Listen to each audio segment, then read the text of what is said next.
The following was recorded on July 25, 2012 in the John F. Moss Library on the campus of Texas A&M University in Texarkana, Texas.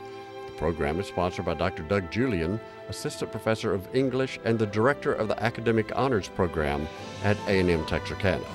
It features author, poet, and artist David Chorlton and American polymath Dr. Tom Wright, psychologist, artist, and author of the novel What Dies in Summer. We are here at Texas A&M University in Texarkana with American polymath Dr. Tom Wright, who is a psychologist, artist, and author of the highly praised novel What Dies in Summer. I am the host and author, poet, and artist. My name is David Chorlton, and I welcome you, Tom. Thank you. And I have heard that you are developing a series of lectures on public speaking platforms that explore the many uses of applied psychology, and this is called Psychology Works. What is Psychology Works, and how do these lectures function? Well, first of all, I think we probably should have called it Psychology Works If You'll Let It. That's what we have not been very good at up to now, partly because psychology really hasn't always been a true empirical science. It's been kind of an anybody's guess kind of thing in the past. The truth is, though, that now there is a large body of empirical knowledge, research data and so on, that tells us some things about how we can use the knowledge that we've accumulated and how we can use the principles of psychology in a number of different venues and circumstances. As one example, bullying is a huge problem in American schools. More than 30 years ago, a psychologist in Norway called Olvos became aware of two youngsters, high school kids, who had committed suicide as a result of being bullied. And he decided he wanted to find out how this worked. Why did this happen? What are the mechanisms that drive this kind of behavior and this kind of response? So he went to the literature and he found nothing. He then set out to find out for himself by designing and running a number of experiments to get actual data about what causes bullying, where does it come from, what's the nature of it, and the response that in this particular case was horrendous. These two youngsters saw no other way out but suicide. And he continued to experiment and explore this excuse me, explore this issue experimentally for 30 years. He found out a lot of things that were of potential interest to educators and other people who try to stop bullying in various environments, such as the fact that the received wisdom that bullies have low self-esteem, that they are isolated loners, they have no social standing, and that they are in a sense fighting that or trying to remedy that by their bullying behavior is not true. Actually, on average, the bullies have more self-esteem and they have better social standing than the average kid. What they're doing is they're abusing power that they have. And he found that that was a consistent thing throughout, that the imbalance of power, the power differential between the bullier and the bullyee, was crucial to his understanding and our understanding of bullying and how it works. We have in this country right now probably the dominant response to bullying is the so-called zero tolerance policy, which was the #1 thing Dr. Olvos found did not work. It didn't work for several reasons. It was founded on the idea that there was no power differential between the bullied and the bullier. It was also founded on the idea that you could rationally sort of therapy the kids out of this. And it was also based on the idea that when something like this happened, there was a sort of a shared responsibility there, and no moral dimension to it whatever. So punish both kids. So you have a bully and a bullier, a bullyee, and so they both went to detention. They both were punished equally. In other words, punish an unfairness with another unfairness. It didn't work then. It doesn't work now. And yet it's probably the leading solution proposed by most educators.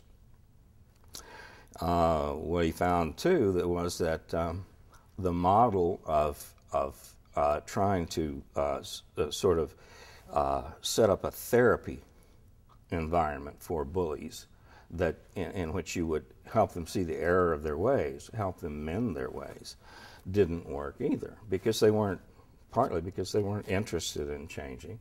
They saw no reason to change. And again, that was founded on the concept that there is no moral dimension to bullying. What Dr. Always found was that, in fact, what worked is, among other things, return the idea of a moral dimension. This is wrong. You, by bullying, are wrong. And you are the aggressor. The victim here is not equally guilty. He's not on a level or a par with you. Another aspect of it was he found that by making everyone, let's say, take the school environment as an example, by making all the adults responsible for the issue, bus drivers, teachers, custodians, all the adults in the school environment, making them understand that they are all responsible for watching this, being aware of this, and responding to it. And not just responding, but responding immediately, which is the key to all behavioral modification interventions, is the immediacy of the response. The quickness is the sooner after the act the intervention comes, the more likely it is to have an effect. And so he incorporated this into his publications. He wrote books, he wrote papers, he gave talks, he gave seminars, and so on and so forth. And 30 years later, many educators in Europe, North America, and other places still have not used what he found out. It is well-established science that these things are so, and yet we haven't used them. So psychology works if we'll let it. And what I had hoped to do, we give training seminars, we give training workshops for other professionals, including educators, and what I had hoped to do was try to help make some of these empirical findings, these scientific findings, available to people who are in a position to use them, and use them in a way that's constructive and that might help. Most of us have been fortunate enough that we have not had children commit suicide because they've been bullied. But some of us, parents, grandparents, have had that happen, and it's horrible. Some of my patients have been unfortunate enough to have gone through that experience, and it's devastating. I don't believe I would be able to say that any parent ever gets over that completely. And if the means exist to try to head that off and stop that or change that, intervene in such a way as to make it better, I'd like to do so. And that's what Psychology Works is supposed to be about. Well, good. So I assume that the roundtables will include a lot of educators and as well as parents? Educators, parents, therapists, school counselors, counselors in general. There are a lot of us who have input in the lives of high school age youngsters, and that's going to continue to be so. Let's use it constructively is, kind of a principle I'd like to see in place. Good, thank you. Back at our host site at Texas A&M University-Texarkana, my name is David Chorlton, and I'm speaking with author, psychologist, and artist Dr. Tom Wright, who is preparing a new lecture and roundtable series entitled Psychology Works. Now I would like to ask how this relates to the arts. What is important for artists and art lovers to understand and appreciate about contemplating art in relation to the pleasure centers of the brain? Probably, to me, the most interesting aspect of that is the fact that we are, as organisms, hardwired to appreciate beauty.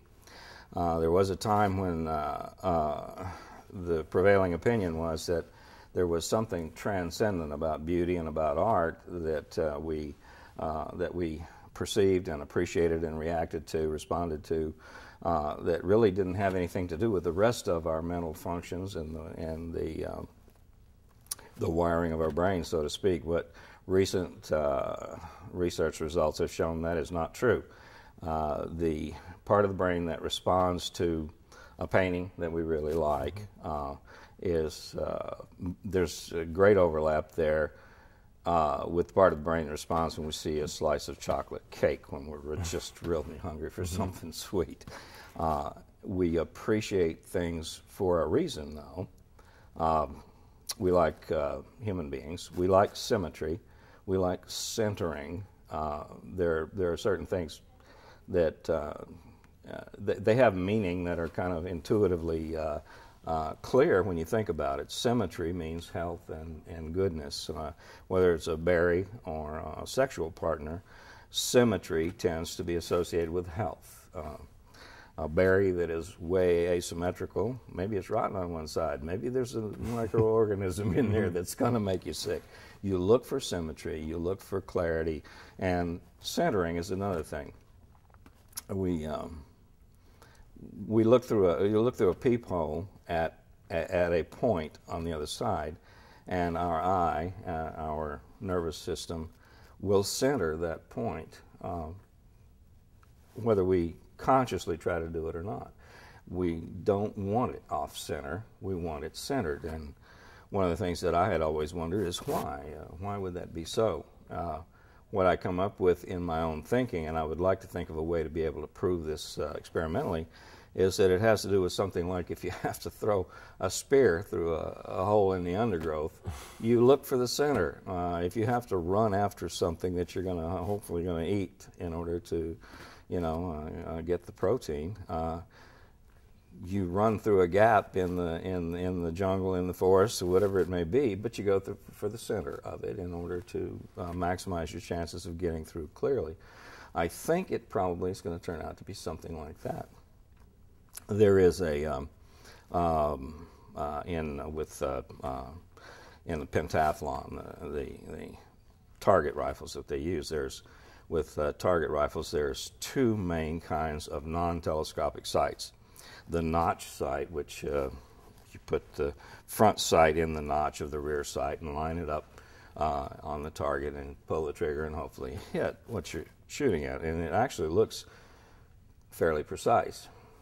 Every target rifle used by competitive shooters, on the other hand, it doesn't use telescopic sights, uses a different type of sight called an aperture or peep sight, which involves looking through a hole in the rear sight and seeing the point that you want to hit, which you put the front sight on, and without ever having to try or think about it, your eye centers both the target and the front sight in that aperture with such precision that you can shoot much, much more accurately with that system than you can with what looks like a much more precise system because of the human nervous system's need and determination to center things when you look at them like that.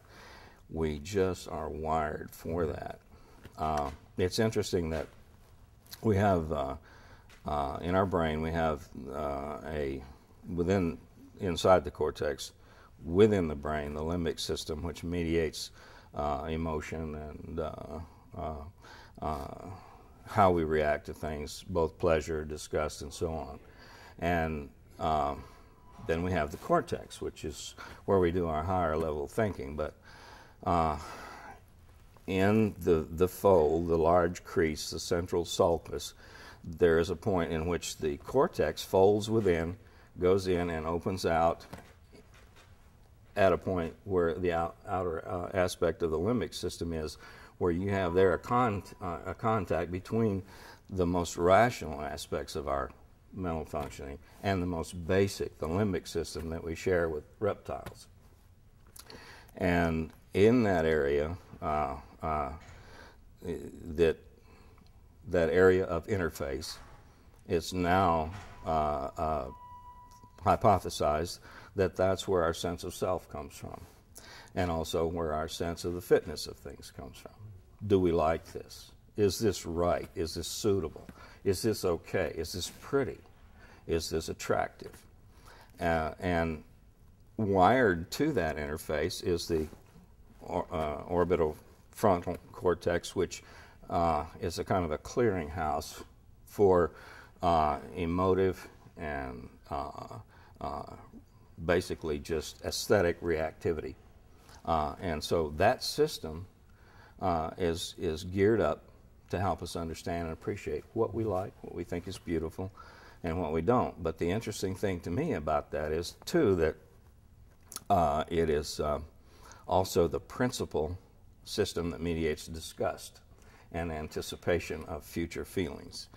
And so the best thinking right now seems to be that a lot of our aesthetic appreciation is, wow, that's not disgusting, that's not ugly, and also an anticipation of future positive feelings, such as, for example, athletes in being able to visualize a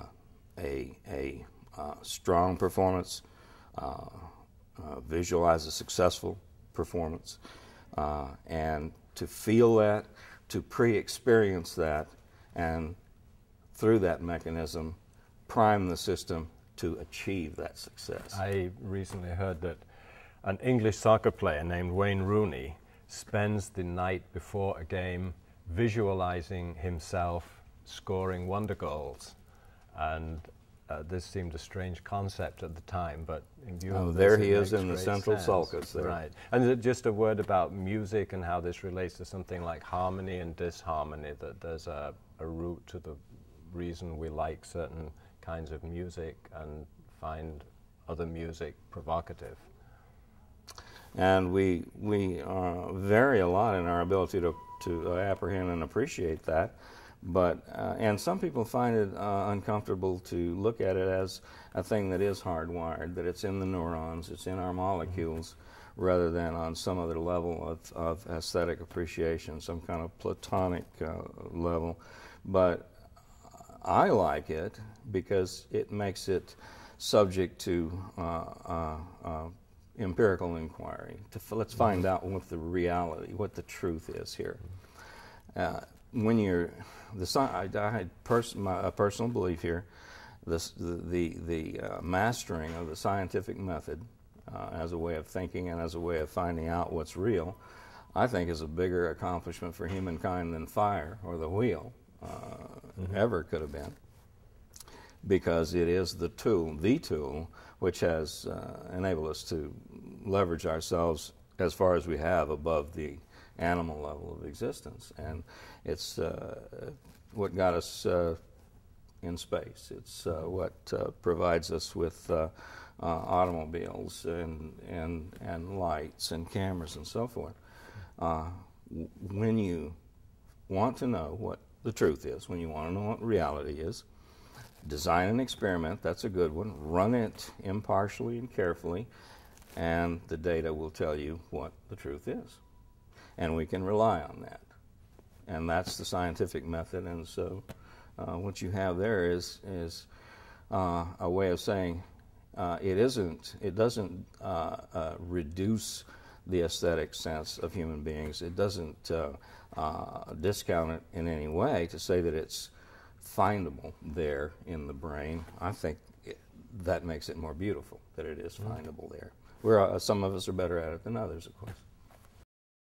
Hello, I'm David Chorlton, and joined here at Texas A&M University-Texarkana by Dr. Tom Wright, polymath, and we are discussing one of the many topics available to lecture and roundtable forums entitled Psychology Works. And thinking back to what we have been talking about, I'd like to ask again, if you could revisit exactly what makes human beings perceive and respond to beauty, symmetry, and closure. The symmetry we had talked about a little bit. I think it's a marker or a signal of health and appropriateness and so on that we have developed over long spans of evolution, the ability to recognize and respond to. But closure is another thing that we have a need to see things as wholes or gestalts that make sense. We don't like things that don't make sense. We don't like things that are chaotic. We come into a room, for example, a space like this, and our brain, our nervous system, our eyes want to summarize it in terms of how much space there is here, what kind of space it is, what does it feel like, what does it look like, and what does it signify.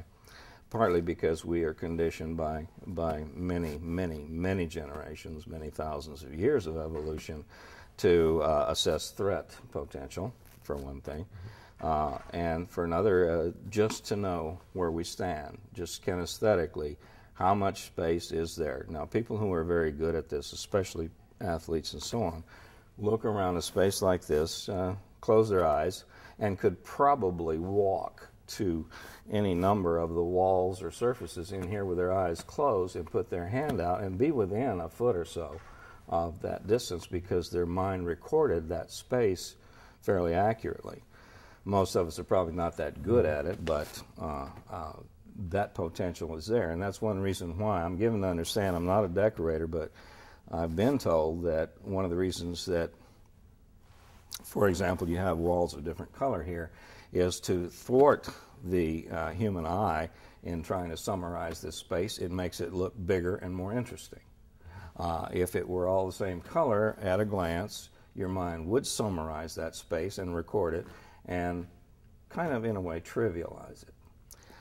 So we are wired to look, we are designed to look for that kind of thing, and closure involves something like that as well. We see a series of dots that are kind of in proximity to each other, but they're just dots. But if they're close enough together and if they follow a certain outline, then your mind will look at that, your eye, and summarize it as a picture or as if it were a line drawing. And that, again, is a survival characteristic, I think, because it's pattern recognition.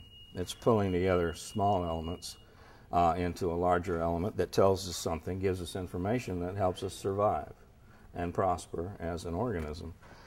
So we do have that need, and again, it isn't, I don't believe that it is in any way mystical. I think it's molecular. I think it's a biological trait that we have. And fortunately so, because it's part of how we have succeeded as organisms.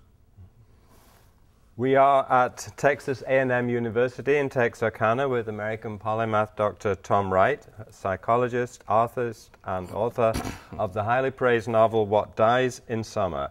My name is David Chorlton. I'm an author, a poet, an artist, and I would like to ask what advice you, Dr. Wright, would have for a starting artist, writer, poet? Well, it's an excellent question. Probably I'm not much of an authority on the question as it relates to writing, since this is not something I'm fairly new to that. The novel has just come out, but it has been a very instructive experience to go through, and I suppose I would say to anyone who wants to write, as I did when I was an undergraduate, the thing to do is write. But before you do that, the thing to do is read, and read, and read, and when you've done that, read some more. I think it's also a good idea to listen to the established wisdom about what to read, because now there is so much out there that you have to be selective. You cannot read everything. I've been told that information and text and so forth is accumulating much faster now than anyone could read if they were reading continuously. Speed reading continuously, they couldn't begin to keep up, even within one field of science, for example, with the publication rate. So we have no hope of reading everything there is. So that means read Don Quixote, you know, absolutely do not omit to read that. Do not omit to read Moby Dick. Read the classics and learn from that. I think also when you contemplate the idea of writing a novel, a short story, poetry, whatever it may be, you have to kind of listen to your own, learn how to listen to your own instincts, your own intuition, your own inner muse, maybe you might call it, because that's where inspiration, that's where beauty does tend to come from. For me, in painting a picture or doing a piece of sculpture, working with a patient, or writing something, the good stuff seems to flash before my eyes or my mind spontaneously. And that's what's good. If I have to struggle with it, if I have to frog march it forward, if I have to just hammer and beat it into shape, that generally turns out to be the stuff that I toss later because it's just not that good. There's something about the real art that causes it to step forward on its own. And I think the essence of being an artist probably is to recognize when that's happening and to go with it. And as advice for anyone who is writing, if the road you go down is like the one that I went down, then be patient. That's another piece of advice that is going to have to be heeded, because if you are too thin-skinned, if you are too impatient, I really, the odds of being able to hang in until something positive happens in the field of writing for a mass audience, I just think the possibilities are too slim there. You really have to be able to persevere and be somewhat thick-skinned. And most people will probably notice that there's a kind of a contradiction there. If you are an artist, if you're sensitive to nuance and to fine points of things, if you're creative, that kind of means being thin-skinned. So how do you put those two together? I don't know. I think you have to compartmentalize. Yeah, maybe I sometimes think that we have a private life in which we create things, and we have to undergo a change to step into the public life to make them accessible to others and be there to deal with the response. As if you are armoring yourself. You could put it that way, but I hope you don't need too strong a armor. True. Good point. Thank you. If you would like more information about David Chorlton or Dr. Tom Wright, please visit these websites.